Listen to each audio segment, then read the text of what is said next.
दोस्तों जरा इस फोटोग्राफ को देखिए जिसका नाम है पेल ब्लू डॉट। 14 फरवरी 1990 के दिन नासा के वॉयेजर 1 ने इस फोटोग्राफ को धरती से 600 करोड़ किलोमीटर दूर से खींचा था, जिसमें अनंत ब्रह्मांड के बीच मौजूद हमारी धरती एक धूल के कण के समान लग रही है। हमारा ब्रह्मांड बहुत विशाल है, या यूं कहें कि ये अनंत है, क्योंकि इसके छोर तक हम इंसान जिंदगी में कभी नहीं पहुंच पाएंगे। इस विशाल यूनिवर्स में ग्रह हैं, उपग्रह हैं, तारे हैं, उल्कापिंड हैं, आकाशगंगाएं हैं और worm hole and black hole जैसे विशाल गड्ढे हैं जो हमें एक टाइमलाइन से खींचकर दूसरी टाइमलाइन में फेंक सकते हैं। लेकिन इस ब्रह्मांड के साथ कई ऐसे रहस्य जुड़े हुए हैं जो आज तक अनसुलझे हैं। जैसे कि इस ब्रह्मांड में हमारी पृथ्वी की औकात क्या है? क्या हमसे हजारों लाइट ईयर्स दूर कहीं एडवांस एलियन प्रजाति का वास है? क्यों वॉस्प 76b प्लेनेट पर पानी ही नहीं बल्कि पिघले हुए लोहे की बारिश होती है, जबकि HD 189733b प्लेनेट पर कांच के टुकड़े की बारिश होती है? और 55 कैंकरी ई प्लेनेट में ऐसा तो क्या मौजूद है जो हम इंसानों को मालामाल बना सकता है? जानने के लिए पूरा वीडियो देखिए। दोस्तों हमारी पृथ्वी इतनी बड़ी है कि आप यहाँ मौजूद सभी देश भी घूमना चाहें तो सालों लग जाएंगे। लेकिन क्या आपने कभी सोचा है कि इस ब्रह्मांड में पृथ्वी का स्थान क्या है? अगर हाँ तो आपको बता दें कि सौर मंडल के जन्मदाता सूर्य का आकार इतना बड़ा है कि इसके अंदर 13 लाख पृथ्वी समा सकती है, और सूर्य हमारे सौर मंडल का एकमात्र तारा है, जबकि हमारा सोलर सिस्टम जिस मिल्की वे गैलेक्सी का हिस्सा है उसी में 100 बिलियन से भी अधिक तारे हैं, और हमारे अनंत ब्रह्मांड में मिल्की वे यानी आकाशगंगा जैसी 200 बिलियन से लेकर 2 ट्रिलियन तक गैलेक्सीज मौजूद हो सकती हैं, जिसमें सूर्य से भी बड़े कई तारे हैं जिनकी गिनती कर पाना असंभव है। और हैरानी की बात तो यह है कि हमारे वैज्ञानिक ब्रह्मांड के 4% हिस्से से ज्यादा कुछ नहीं जान पाए हैं, जिसमें से सोलर सिस्टम से बाहर तो सिर्फ वॉयेजर 1 और वॉयेजर 2 जैसे 2 स्पेसक्राफ्ट ही भेज पाए हैं। इन्हीं फैक्ट से आप इस बात का अंदाजा लगा सकते हैं कि रेगिस्तान में मिट्टी के ढेर के बीच रेत के कण की कितनी वैल्यू होती है।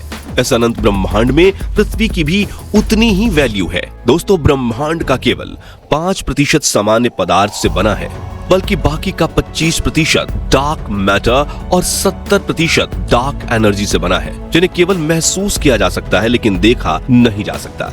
यानी सिर्फ 5% ब्रह्मांड ऐसा है जिसे हम अपनी आंखों से देख सकते हैं। चौंकाने वाली बात यह है कि इतना विशालकाय होने के बावजूद ब्रह्मांड तेजी से एक्सपैंड हो रहा है, जिस पर वैज्ञानिक हबल और स्पिट्जर जैसे एडवांस टेलीस्कोप से नजर बनाए हुए हैं। 2007 में वैज्ञानिकों ने पहली बार ब्रह्मांड के डार्क मैटर को डिस्कवर किया था, और उनके मुताबिक इस मैटर का घनत्व हमारे रेगुलर मैटर से 5 गुना ज्यादा है। लेकिन फिर भी ये इनविजिबल है, यानी इसे आंखों से देख पाना नामुमकिन है, क्योंकि यह ब्रह्मांड के अंधेरों में छिपा रहता है। वहीं साल 2001 में नासा द्वारा लॉन्च किए गए विल्किंसन माइक्रोवेव एनिसोट्रॉपी प्रोब से मिली डेटा के मदद से वैज्ञानिकों ने इस बात का पता लगाया कि ब्रह्मांड की उम्र 13.77 बिलियन साल है, जबकि आज से 4.57 बिलियन सालों पहले हमारे सौर मंडल का जन्म हुआ था। साथियों इस अनंत ब्रह्मांड में पृथ्वी से करीब 6500 लाइट ईयर्स दूर सन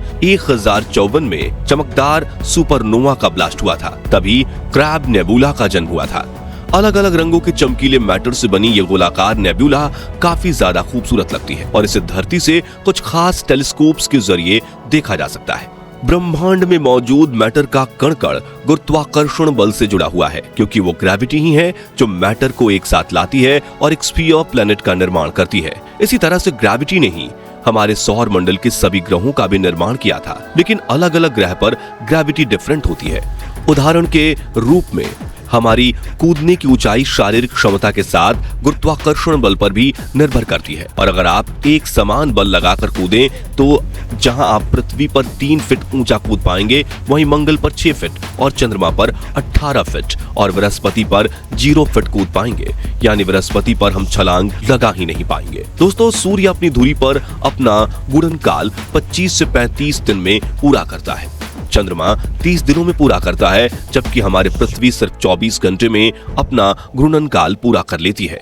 यानी सूर्य का एक दिन पृथ्वी के 35 दिनों के बराबर होगा। इसी तरह ब्रह्मांड के सभी ग्रह जितने समय काल में अपनी धुरी पर एक चक्कर लगाते हैं, उतने समय को उनका एक दिन माना जाता है। और आपको ये जानकर हैरानी होगी कि यूनिवर्स में मौजूद खरबों ग्रहों में से सभी के दिन की लंबाई अलग अलग है। साथियों, अब अंतरिक्ष में मौजूद अनोखे और रहस्यमय ग्रहों की बात करें तो हाल ही में वैज्ञानिकों को एक ऐसा ग्रह मिला है जो पूरी तरह से हीरे का बना हुआ है। इस एक्सोप्लैनेट को 55 कैंकरी ई नाम दिया गया है, जो कि हमसे 40 लाइट ईयर्स की दूरी पर है। लाइट ईयर्स यानी प्रकाश वर्ष वो दूरी है जो प्रकाश एक साल में तय करता है, जबकि प्रकाश एक सेकंड में ही 3 लाख किलोमीटर का सफर तय कर सकता है। अब जरा सोचिए कि कोई प्राइवेट स्पेस एजेंसी इस प्लेनेट पर जाकर 1 टन हीरे भी ले आती है तो वो कितनी मालामाल हो जाएगी। इस तरह अनंत ब्रह्मांड के कई ग्रह कीमती खनिजों से भरपूर हैं।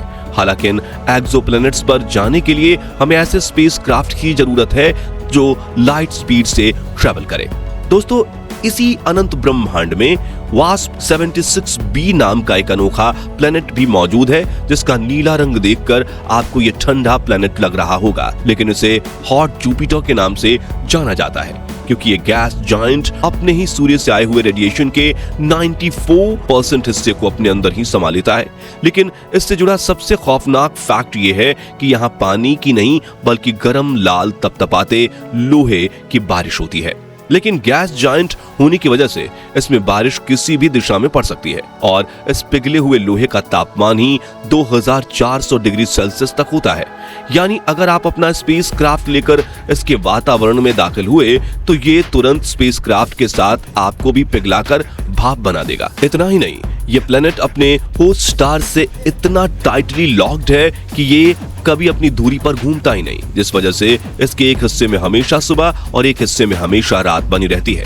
वहीं हमारी यूनिवर्स में HD 189733b नाम का एक प्लेनेट भी मौजूद है जो इतना खौफनाक है कि इसके बारे में सुनकर ही आपके पसीने छूट जाएंगे। दरअसल हमारे सोलर सिस्टम में 64.5 प्रकाश वर्ष दूर मौजूद इस एक्सोप्लैनेट में पानी या एसिड की नहीं बल्कि कांच के टुकड़ों की बारिश होती है। जी हाँ, आपने सही सुना, कांच की बारिश। और इस प्लेनेट का ग्रेविटेशनल खिंचाव इतना ज्यादा है कि ये कांच आसमान से जमीन पर गोलियों की रफ्तार से गिरते हैं। यानी अगर हमने इस प्लेनेट पर पैर रखा तो स्पेस सूट के साथ हमारा शरीर भी कुछ ही पलों में टुकड़े टुकड़े में कट जाएगा। आखिर में अब सवाल आता है कि क्या इस ब्रह्मांड में पृथ्वी जैसा भी कोई ग्रह मौजूद है जहां जीवन मौजूद हो सकता है। तो आपको बता दें कि वैज्ञानिकों ने अंतरिक्ष में एक नहीं बल्कि 24 ऐसे सुपर हैबिटेबल प्लैनेट्स खोज निकाले हैं जहां पर जीवन संभव हो सकता है, जिसमें ट्रैपिस्ट-1 सोलर सिस्टम के 3 प्लैनेट्स और ल्यूटन बी प्लैनेट सबसे खास है, जिसमें से ल्यूटन बी को तो सुपर अर्थ के नाम से भी जाना जाता है क्योंकि वहां मौजूद पानी, गुरुत्वाकर्षण बल, वातावरण और ग्रह का द्रव्यमान पृथ्वी से भी बेहतर है। हमारे सोलर सिस्टम में 12 लाइट ईयर्स दूर मौजूद इस ग्रह का मास यानी द्रव्यमान पृथ्वी से 2.89 गुना ज्यादा है और ये पृथ्वी से 6% ज्यादा सनलाइट रिसीव करता है। और दुनिया भर की कई स्पेस एजेंसीज भविष्य में इस प्लेनेट पर पहले ऑर्बिटर और फिर लैंडिंग मिशन करने की तैयारी कर रही हैं। वहीं कुछ साइंटिस्ट का ये तो कहना है कि इस ग्रह पर एलियंस मौजूद हो सकते हैं, इसलिए मेटी नाम की एक ऑर्गेनाइजेशन ने इस ग्रह पर कई मैसेज भी भेजे, जिनमें से एक में यूनिवर्स में हमारी लोकेशन का ट्यूटोरियल और दूसरे में अलग अलग इंस्ट्रूमेंट्स की आवाज है। ऐसे में अगर ल्यूटन बी प्लेनेट पर इंटेलिजेंट एलियंस मौजूद हुए तो वो एक ना एक दिन हमसे जरूर कांटेक्ट कर सकते हैं। वहीं ट्रैपिस्ट-1 की बात करें तो ये सोलर सिस्टम हमारी पृथ्वी से करीब 40 प्रकाश वर्ष दूर है, जहां के 3 प्लैनेट्स हैबिटेबल यानी कि रहने योग्य हैं। इन ग्रहों से जुड़ी मजेदार बात यह है कि ये ट्रैपिस्ट-1 के प्लैनेट हमारी पृथ्वी से करीब 3 बिलियन साल पुराने, यानी अगर यहाँ लाइफ होगी तो वो पृथ्वी के बनने से भी पहले पूरी तरह से डेवलप कर गई होगी और आज तो वो सुपर एडवांस एलियन प्रजाति में तब्दील हो चुकी होगी। इसलिए कुछ साइंटिस्ट का ये मानना है कि हमें सोलर सिस्टम में अपने मिशन भेजने चाहिए, लेकिन मौजूदा टेक्नोलॉजी के साथ इतना दूर पहुंचने में तो हमें सालों लग जाएंगे। इसलिए वैज्ञानिक फिलहाल नई टेक्नोलॉजी वाले स्पेसक्राफ्ट्स डिजाइन करने में लगे हुए हैं। तो दोस्तों, क्या हम इंसान ब्रह्मांड के अनंत छोर तक पहुंचकर खुद के लिए दूसरा हैबिटेबल प्लेनेट खोज पाएंगे या फिर सौर मंडल तक ही सीमित रह जाएंगे? इस बारे में अपनी राय हमें कमेंट करके जरूर बताइए और वीडियो पसंद आई हो तो वीडियो को लाइक और शेयर भी कर दीजिए। साथ ही ऐसी ही रोमांचक वीडियोस देखते रहने के लिए हमारे चैनल को सब्सक्राइब करके पास वाली घंटी भी जरूर बजा दीजिए। और अगर आप ये वीडियो फेसबुक पर देख रहे हैं तो हमारे पेज को फॉलो करना मत भूलिएगा। धन्यवाद।